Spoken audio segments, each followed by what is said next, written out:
Jensen Mayor Pacquiao pinangakong isang mapagkakatiwalaang pamahalaan sa kanyang State of the City address. 5.9 million pesos na inilaan ng Dole Region 12 para sa livelihood project sa lalawigan ng South Cotabato. YORAG o Explosive Ordnance Reconnaissance Agent Training isinagawa sa lungsod ng Tacurong. Yan ang ulo ng mga balita sa pagbabalik ng Soccer Gen Headliners.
Magandang araw, South Central Mindanao.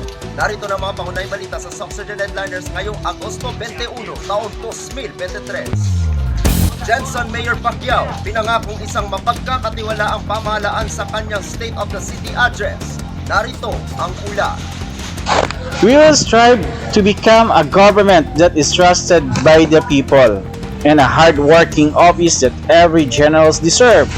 Ito ang naging pangako ni General Santos City Mayor Lorilei Geronimo Pacquiao sa kanyang kauna-unahang State of the City Address noong ika-18 ng Agosto taong kasalukuyan na ginanap sa The World for Everyone Ministries International Incorporated. Sa nangyaring aktibidad, inulat ni City Mayor Pacquiao ang mga updates mula sa iba't ibang tanggapan sa ilalim ng kanyang administrasyon kasama ang mga planong gagawin para sa kabutihan ng lungsod sa kabuuan. Kasama sa mga plano ang pagbili ng mga karagdagang kagamitan at makabagong medical technology para sa Dr. George P. Royeca City Hospital at pagpapatayo ng karagdagang hospital na pasilidad na pinunduhan ni Senator Aquilino Coco Pimentel Jr.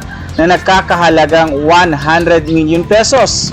Hinihayag din ng alkalde na magpapatuloy pa rin ang pamamahagi ng financial assistance para sa mga nangangailangan sa pamamagitan ng Assistance to Individual in Crisis Situation o AICS and Medical Assistance to Indigent Program o MAIPP at pagpapalabas ng agarang 2,000 pesos na birthday gift assistance para sa mga senior citizen.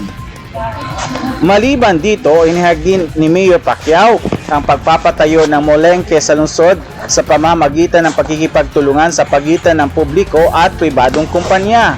Ang molengke ay isa sa mga pangarap na plano ng alkalde sa larangan ng infrastruktura na ang layunin ay maayos ang turismo sa lungsod at maging kasunduang pang-ekonomiya ng Sarangani Jensen. Sa larangan naman ng katahimikan at kaayusan ng lungsod ng General Santos, 2 himpilan ng pulis ang naipatayo sa ilalim ng unang taon ni Mayor Pacquiao. Police Station 9 sa Barangay Mabuhay at Police Station 10 sa Barangay Kalumpang. Para naman sa kaligtasan ng publiko, 12 bagong patrol car at 12 bagong sasakyan para sa rescue ang ibibigay sa iba't ibang himpilan ng pulis sa lungsod. Sa larangan naman ng kalidad ng edukasyon para sa mga mag-aral ng lungsod ng General Santos, 555 na mga laptops at karagdagang unit ng 55-inch smart television ang handang ibigay sa mga paaralan. Sa kanyang mga nagawa, pinasalamatan ni Mayor Pacquiao ang Bob's Lord Pacquiao Foundation, One Pacman Party List, Congressman Attorney Loreto P. Atcharon at mga kasapi ng Senado na nagpaabot ng tulong sa alkalde. Kasama ng kanyang pangako na isang mapagkatiwalaang administrasyon, sinabi ni Mayor Pacquiao na si LGP ay hindi po atras sa anumang hamon dahil sa gobyernong malinis, pag-unlad ay mabilis. Ang State of the Nation Address ay dinaluhan ng pamilya ng alkalde, mga pinuno ng tanggapan, mga ikadalawang pinuno ng mga tanggapan at mga division chief ng lokal na pamahalaan at maging mga pinuno ng iba't ibang barangay at ilang sangay ng pamahalaan. Dumalo rin ang mga kasapi ng mga pribadong sektor, stakeholders at ilang mga non-government organization. Ako ang iyong kaibigang Pericle sa Bicos Tignani para sa SOC Sergeant Headliners. 5.9 milyong pisong inilaan ng DOLE 12 para sa livelihood project sa lalawigan ng South Cotabato. Narito ang ulat. Naglaan ng Department of Labor and Employment o DOLE Region 12 ng 5.9 milyon pesos na pondo para sa livelihood project na mahigit sa 200 mga benepisyaryo sa lalawigan ng South Cotabato. Ito ay sa ilalim ng DOLE Integrated Livelihood Emergency Employment Program o DILEEP. Makikinabang dito ang 282 ng mga benepisyaryo na maaaring makapili ng livelihood projects sa 38 inaalok na programa. Kabilang sa mga ito ang taho business, beads making, dressmaking, parlor materials, vulcanizing, auto repair, welding, karinderya, food processing, engine repair at iba pa.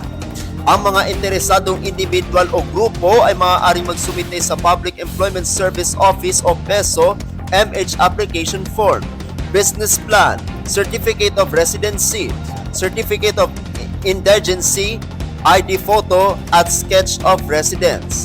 Ako ang inyong kaibigang Apolinario 30 Valencia para sa SOC Sergeant Headliners. Para sa uling balita, Explosive Ordnance Reconnaissance Agent Training isinagawa sa lungsod ng Tacoro. May ulat ang ating kaibigang Pericles Bicos Tignani. Isinagawa noong ika-16 hanggang ika-18 ng Agosto taong kasalukuyan ang second batch ng Explosive Ordnance Wisconsinians Agent Training o URAT na ginanap sa Tacloban City Cultural and Sports Center. Ang naturang training ay kinabibilangan ng 17 mula sa Traffic Division, 5 sa BPATS, 3 sa Bureau of Fire Protection o BFP, 9 sa Joint Task Force Talacodong, 5 sa CDR-MMO at 59 naman sa Tacloban Security Force. Ang mga dumalo ay dumaan sa mga pagtuturo at pagsasanay sa mga IED at OXO kung paano ang tamang gawin kung sakaling may makita na maganditong bagay. Sa ikatatlong araw sa pagtatapos, isang pagsusulit at CIMEX activity ang ginawa na dumaan ang mga dumalo sa pagsasanay sa paghahanap ng IED at OXO na ginanap naman ito sa Dato Pax Wally Shooting Range sa Barangay Kalandagan, lungsod ng Tacrong.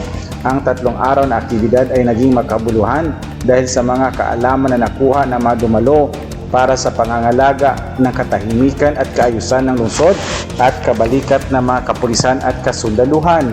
Naging tagapagturo at tagapagsanay sina PFC Giancarlo Taclima, Philippine Army ng EODC, Captain Joper Aplaska, Platoon Leader 1st EOD Platoon, 3rd EOD Coy, at Police Lieutenant Ryan M. Genosa, Sultan Kudarat Provincial EOD K9.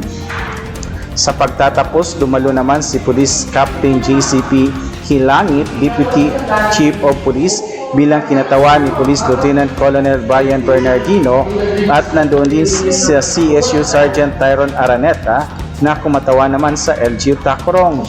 Matatandaan din nung buwan ng Hunyo taong kasalukuyan naganap ang pagsasanay ng unang batch. Ako ang iyong kaibigang Pericles sa Bicos Tignani para sa SOC Sergeant Headliners.